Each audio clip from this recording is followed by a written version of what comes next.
You're about to enjoy a Cloudcast original. Local stories, local storytellers, local brands. Have you ever felt that you as a woman may not appear to measure up when you see incredible women in strong roles? You may be surprised when hearing from women in these positions and how we all share many of the same challenges. Thank you for joining us for the SheEO Lead-In podcast with Rebecca Jones as we share the journeys of women. Hello, I'm Rebecca Jones, your host of SheEO. We are on an exploration together to discover more about the personal journeys of incredible women in both career and life.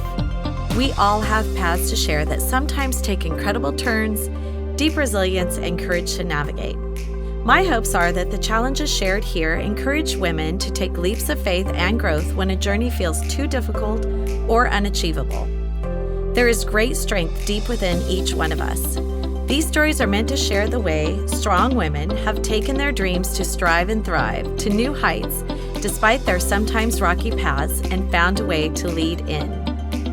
Today we're here with the Executive Director of Women's Empowerment International, Sarah Adams. How are you today, Sarah? Hi, I'm great. Thank you so much for having me. Oh, so excited to hear a little bit about what you do and how you got to where you are. So why don't you tell us a little bit about what you do every day?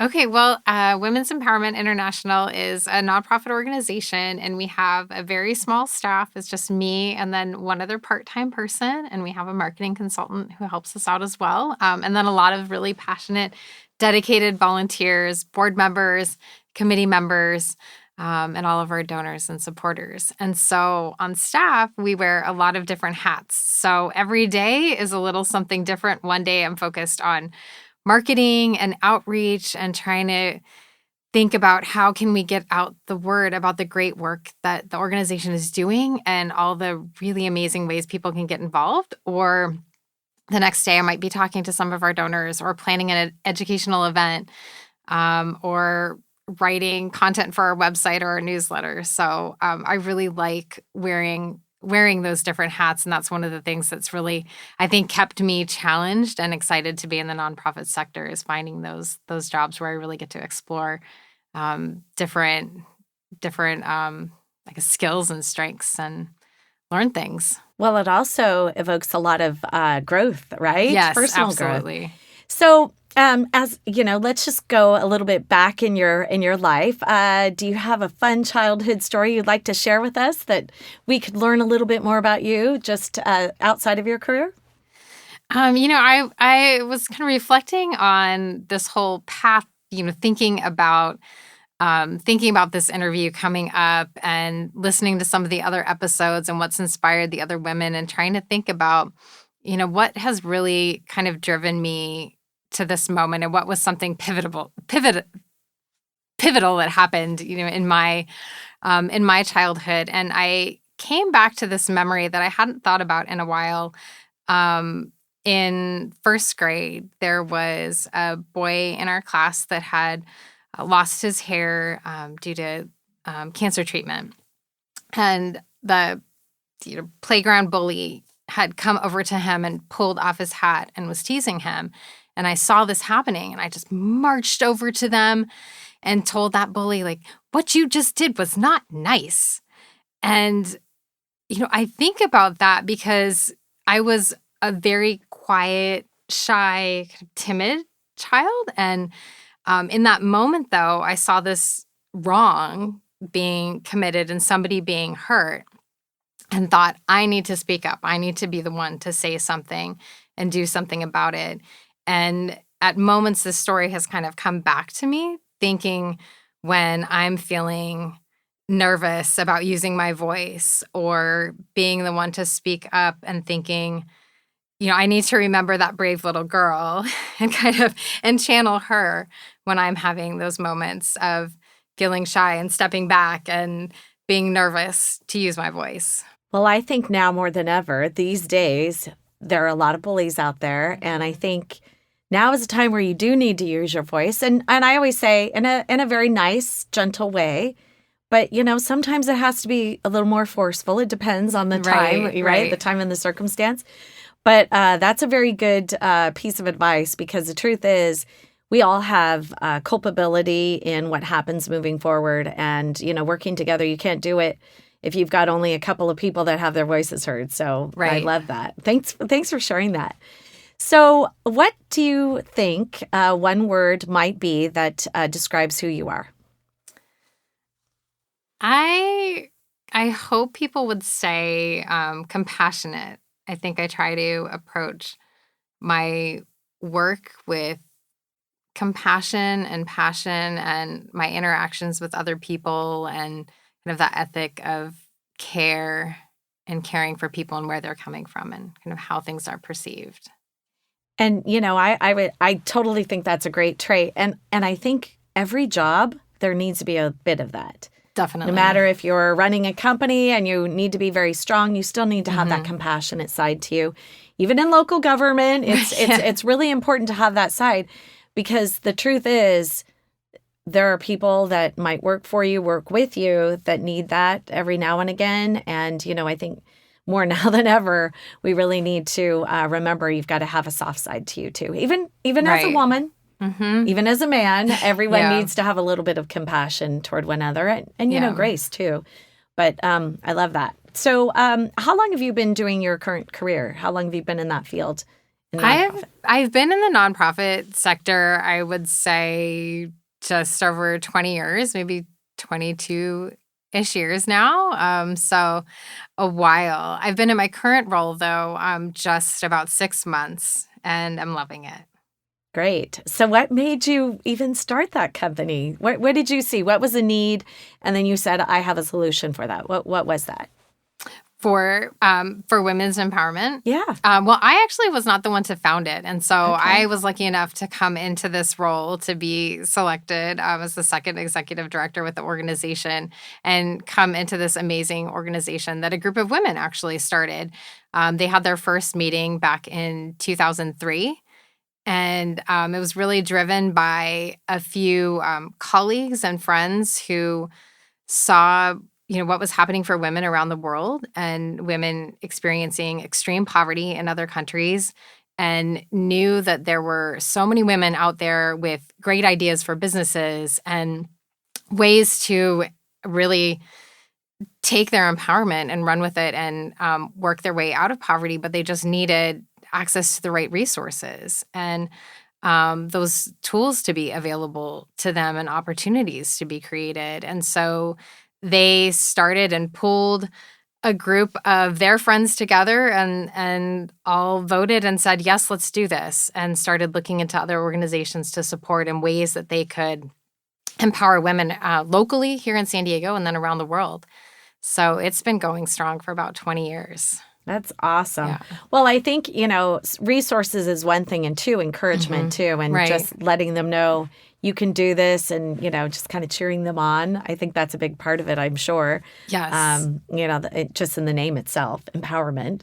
Yes. It's all of it together. So how do you measure success? For the organization? Yeah.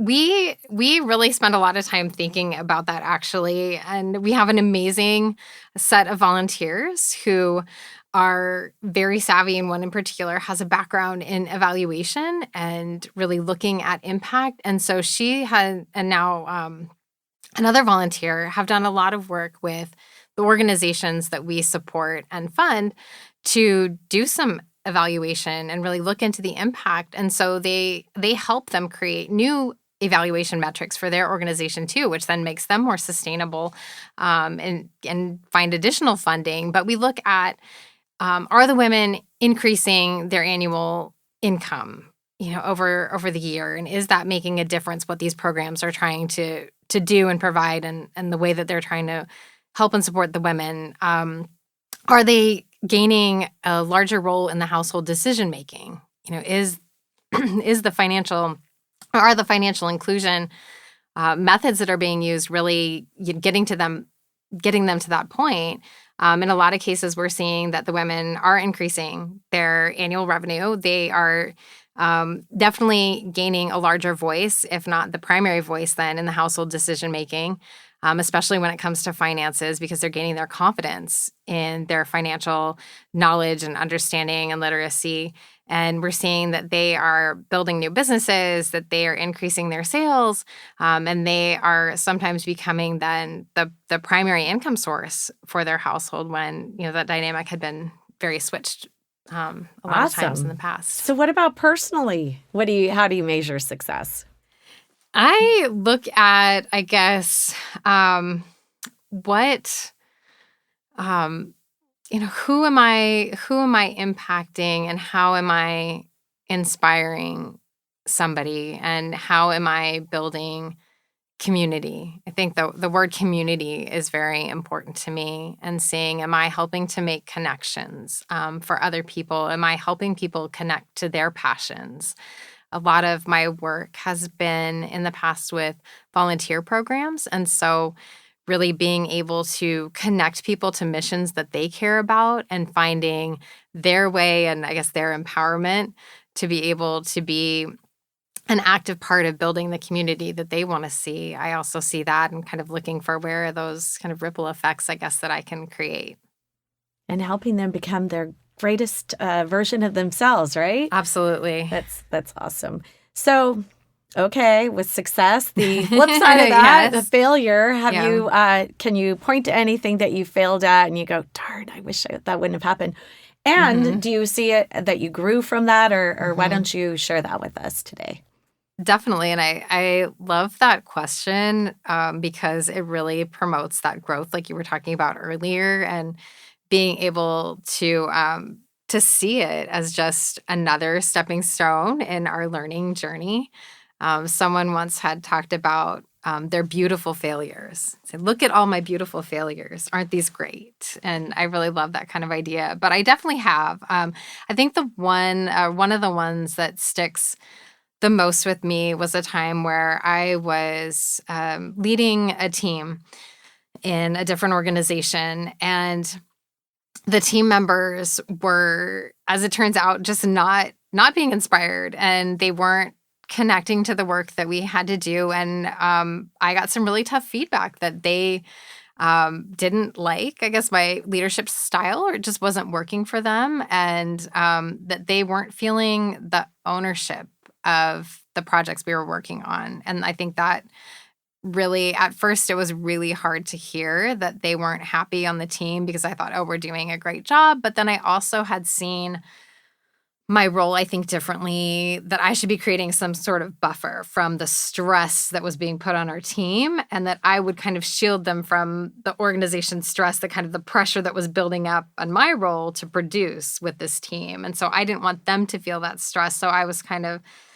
like I said, I guess kind of shielding them, but then they were not getting real ownership in it. And so it required just a fresh start with the team, and for me to take a step back and say, okay, that was a tough pill to swallow at first, because I thought, I'm doing such a great job, and to hear, okay, you're not doing such a great job. It, took me a moment, and then it's like, okay, fresh start. Let's regroup.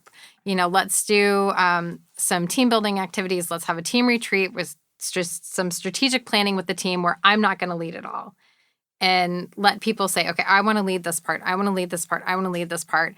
And then we really were able to work a lot more collaboratively. And I saw people getting excited about things that they could come up with and pitch and propose to the team. Okay, I have this great idea. How do we run with this? Okay, that's a great idea.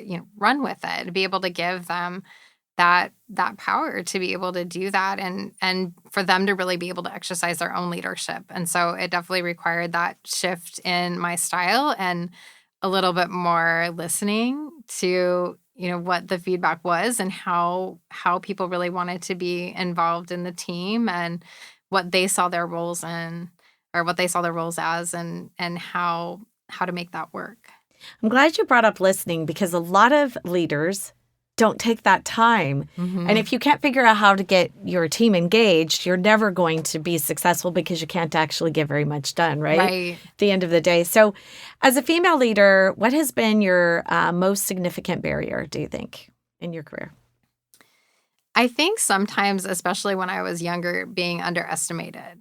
And so, there were people who I think initially made a quick judgment about me and, trying to get things done and get through a lot of red tape when I was trying to interact with different agencies, kind of cut through the bureaucracy and was hitting a lot of walls and trying to realize, okay, how can I then balance kind of the softer side that I wanted to portray with a slightly firmer side to say, okay, no, I know what I'm talking about and I do have the authority to be in this role and how to balance that.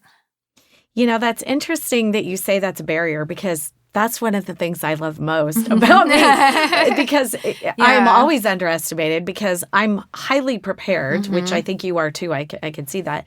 But I literally love that I'm always underestimated because I look at that, great, I'm underestimated. So when I start bringing out the truth and talking about all the things that I know, people are surprised, and then they're like, "Oh, okay." So I love that. I really, really love that. So, have you ever experienced resistance when you've been leading men? I have, and especially I think when I was younger, kind of starting my career, when they were older than I was, I think the age became also. It sort of created a different dynamic, I will say. Well, age and also being a female, I think those two together, yes, a lot of women experience that same thing. And so how did you overcome that? I think just sort of persistence, staying strong, being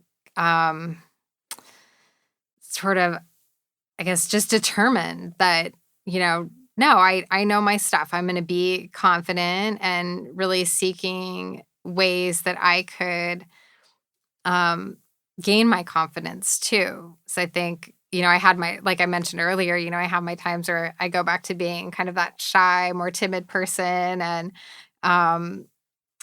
trying to figure out, what kind of power do I have to exercise my leadership? And do I have that in any role I take? And then, okay, I do. So how do I do that? How can I communicate effectively? How can I get my point across? How can I, use the authority that I have in that role or just be heard in the room, to not be spoken over and, have your idea kind of maybe taken up by somebody else, but to kind of claim it.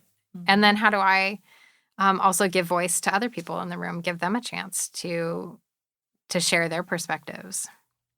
Well, and that's $1 million question. And how do you get everyone to work together as a team and, melding all of those ideas together, which again, is a really important thing. And I think now more than ever, with, voices that have become very loud, it's tough to do that sometimes. It really can be. So just kind of looking at, your career and how you got to where you're at, do you have role models that you can point back to and say, yeah, I learned something from that person? Or is it a multiple amount of people? Definitely. I think you have to really seek those role models and mentors everywhere you go, which is part of the learning process. I think every supervisor I've had, I've been able to take away some kind of lesson, whether it's for the good or the bad, just, kind of, I want to make sure I don't create that kind of environment, where I go, or things that they did in a really positive way. And especially, I think the ones who really pushed me to think about things in a different way, approach things in a different way, and who really shared a level of transparency with me. But ultimately, I think back to my mom and my great-grandmother as strong role models for me, just being strong women, being very comfortable expressing their opinions and determined to do that, and teaching about the importance of family and education and staying true to your values and really figuring out what are your core values and sticking to that. So moving on to lessons learned, I feel like determination is something that would be a guiding principle of yours. But why don't you share some lessons that you've learned that you'd like to pass on to the next generation of young women? Sure. Let me see. I think a lot of thoughts that even within this conversation, like you said, that have come up, that idea of just staying true to yourself, I think is so important. Really being able to be aware, especially when you're in situations that are not authentic to yourself, to say, it's okay if I leave this. And to be your own best advocate, to speak up for yourself when you feel like you're in a position that isn't right, or you see something else that you want to go for, to really be able to do that, to advocate for yourself. I think one of the biggest things is to trust your gut, to listen to then that inner voice. I think too often as women, we are taught as we grow up to ignore kind of the women's intuition, and just, portraying that even in a negative way, that you kind of have to say it in a weird voice, right? With like finger quotes in the air, and that it isn't something that's real, but to listen to your gut, to trust it, to know that voice is there for a reason, and to speak it, to give it its time and validation with that. Women's intuition is real. Yes, it really is. And I agree with that 100%, because there are so many things that come in life and you're going, that seems good on paper, but it doesn't feel right. Absolutely. And how many times have we still stepped into it? I'm like, oh no, maybe it's not really going to be that way. You just kind of press down that voice and you walk into the situation anywhere, and you look back and you're like, all the red flags were there, but I didn't want to believe it. Yeah, definitely. So how did your journey choose you? Because it doesn't, tell us how you got into that. Well, I think with the nonprofit career, I think there was always something in me as a child kind of driving me to think about, how can I make the world a better place? And at first, my passion was the environment and protecting the environment. So my first jobs were ended up in the environmental field. But I remember as a kid learning about, I think, the rainforests that were being destroyed, and thinking, how can this be happening? How are animals going extinct? What's wrong with people? What are people doing to this planet? But thinking at the time that I was just a kid and I couldn't change that, and I couldn't do anything. It had to be something that an adult would do. And now I think my message also is that, you can be any age. Children have incredible power to change the world and to make it be the place that they want it to be. If they're given that opportunity, and if they're encouraged in the right way to say, go for it, you can do it. You can achieve that. You can be that change that you want to be. And so recognizing, even us as adults, then in whatever position we may be in the organization or within our families or wherever, that we can still hopefully have that power to create that change. So I think it was kind of that driving force all along. That's an interesting point. I actually was talking to a mom the other day. I think you'll enjoy this. And she was telling me that she and her partner are not very political, but their son is. Mm-hmm. And she said the interesting thing is, he does all this research, and he's like 11 years old. and she was telling me, that it's actually compelled her to think differently, which is kind of interesting, because I do think, I always tell people, I'm going to learn something every day until the day I pass away. Like in my last breath, I'll be still learning something. But I think a lot of people discount learning things from people that are younger than them. But the truth is, we really can always learn something, and it really can help us in our careers. Mm-hmm. I mean, you might get this one little nugget from your kids and you go, gosh, that'd actually be very helpful in my career in dealing with people, because you get a different perspective. It's all about perspective, right? Absolutely. And, kids ask all the questions all the time, right? And so my kids are at that age too, where everything is a question. Well, why is it like that? Why did that person do that? Why is that? And, sometimes, I finally, it's like, I don't know. And there's these things that they kind of question. It's like, and I want to just because that's just the way it is. That's just the status quo. That's what happens. And then you're forced to think, but why? And it doesn't have to be. Well, and the truth is, too, at a later date, when you go back to these conversations, these thoughts in your head with your kids, you can actually share different perspectives Right. because you're thinking about it now and it's Right. actually come up in your mind and you're like, I need to instill this in them and let them Right. know about this and share things because Yeah. you, too, are mentoring your kids, right? Right. So every single day, good Yes. and bad. And when Yes. when you said that a little bit earlier, the whole good things and bad things, I think that negative thing really sometimes it's more of a what not to do, but it becomes a very important thing for you to remember when you're Yes. dealing with things that come up because there are a lot of things that you shouldn't do in life. Definitely. And, and some people choose to do it and then they're not very successful. So, cautionary tales. That's what I always say. Yes. Oh, it's a cautionary tale not to do that, like don't go that road. Yeah. So what are you most passionate about when you think about work and what you do every day? Tell me that one thing you just go, oh my gosh, I just love this.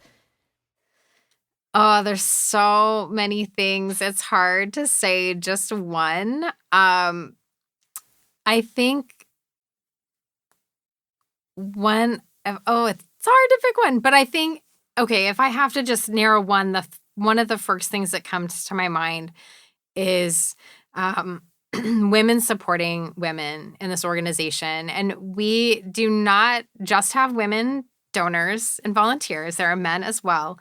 But as a woman myself, something that rises up for me is that idea of women supporting women. And a lot of the programs that we support, that we fund around the world, have these groups of women who are coming together, and they are not just benefiting it from that program individually, but they are then creating this community of support amongst women for themselves. And that is one of the reasons why their programs are so successful, because they have this more holistic support, but then they're creating the support network for people. And I just love that idea that then we here in San Diego can connect to a woman in Uganda who needs kind of just that energy and that support, and for us all to then kind of come into our own empowerment.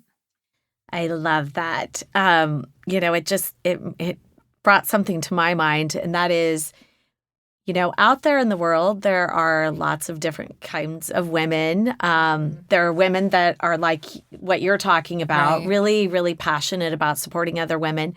And then there are let's just say it, the mean girls that want to tear you down. And, I was actually talking to a group of women recently, and I said, the mean girls, I just say, stay out of the way, go do your thing, but we're doing something here. I tell people this a lot too. Don't you think hearing encouragement from another woman is more empowering than, I don't want to discount men, but than a man telling you, because that it's a very pure thing, right? There's no ulterior motive. Not that men have ulterior motives always. I'm just saying there's just something in my opinion that really, really is that community that you're talking about. Right. It's very powerful. Absolutely. So, just kind of, you walk into a room, you're going to talk to these young women. What is one piece of advice that you would just say, if you don't listen to anything else I say today, this is the one thing I want you to really hear and listen and, bring with you along your journey, whatever that might be. It's a tough one. It is. What one. is that one thing? Well, I think in addition to everything that you just said and what we said, kind of don't be that mean girl. But you have power, and don't let anybody tell you otherwise.